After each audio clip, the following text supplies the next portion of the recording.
The other part is about the stimulus package, and I'm going to open it up to questions.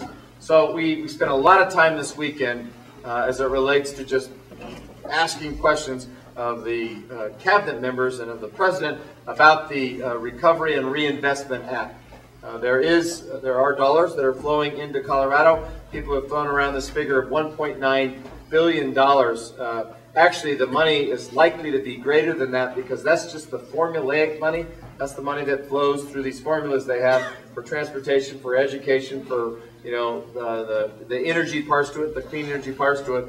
But we as a state could benefit from the money that they're going to invest in research laboratories. You heard the president mention it last night. He talked to us about it. We've got some of the best research laboratories in America. I would argue maybe the best renewable energy research laboratory in the world at NREL. And with those laboratories and the investment that's coming, our state will feel a positive impact from that because of the people that will come to work there, because of the increased budgets will largely be around added personnel who are scientists, who are PhDs, make a fair amount of money. And then we're doing things with CSU, CU, Colorado School of Mines, and NREL with that collaboratory that are going to help us as well with the kind of investment dollars that are there for research and development. There's also a pocket of money for education. It's called the Race to the Top money. So I had a conversation with the Secretary of Education about that because we think Colorado and all we've done in the last 2 years on true education reform is positioned pretty well to at least apply for that money, and I think ultimately we could receive a grant. There's $5 billion, and they're going to do 8 states or 10 states. They may do over 10 states according to the Secretary of Education, but we're very hopeful that we have the ability to apply for that money because of the things that we've already done on redesigning our standards. Our Colorado Achievement Plan for Kids that we passed into law last year gives us the ability to say we're already looking at designing different content standards from preschool all the way through the first year of college. Likewise, the things that we've been doing around just the P20 recommendations on teacher effectiveness, teacher training, teacher retention, those are all part of their wheelhouse. And then turning around failing schools is the other part of it. So we're very encouraged by that. We, as Mitch said, we think it's important as a state to do what they're doing at the federal level, and that's to ensure that there's accountability, that there's transparency, and that the money is effective. What I mean by that, this money has a purpose in mind, right?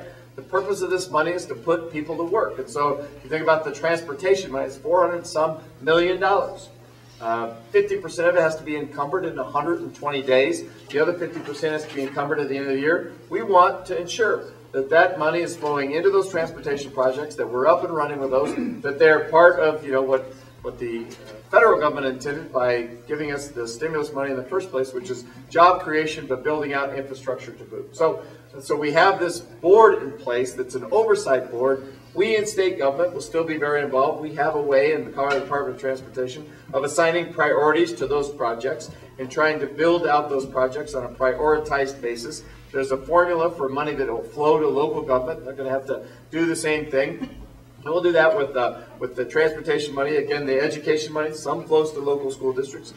Some comes in as stabilization money in our budget. The federal Medicaid assistance percentage, the change of that percentage, that helps us in such a significant way with respect to this growing Medicaid caseload. And for our purposes, what that creates is, for us, it creates less pressure on other parts of the budget.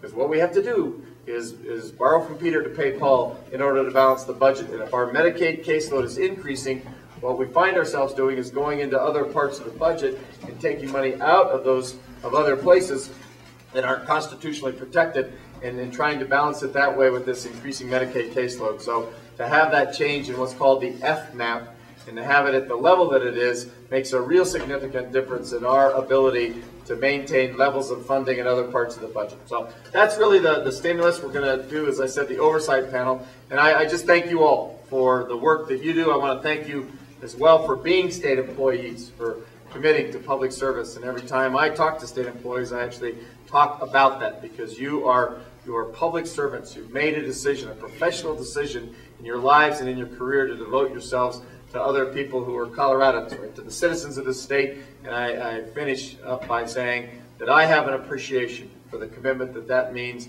and for the things that you do, not just for your fellow public servants as part of being Colorado Wins, but also the things that you do for the citizens of this state as public servants. So thank you, and I think I get to open it to questions now.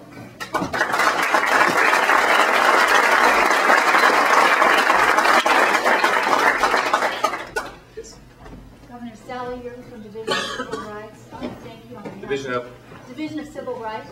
I want to thank you on behalf of all the employees for entering into a partnership agreement with us. And in pursuance of that, we have fielded bargaining teams from around the state because we believe that it's important that in these tough economic times, state employees have a voice at the table. What we've noticed is that some divisions are cooperative in terms of allowing employees to participate, and others are downright obstructive. So could we have your commitment that you will let State Department heads know that it's your wish that state employees be allowed to participate on bargaining teams? Well, so Marty Clay Hyatt is my liaison to you, and I know most of you probably know Marty, and that would be the vehicle to communicate that. I've talked from the very beginning to my agency directors, to the executive directors about that we're open to this process and that this process has a real reason and a narrative behind it that's about both state government but also about state employees. So I'll do that. I'll communicate that once again. Thank you. We went down to the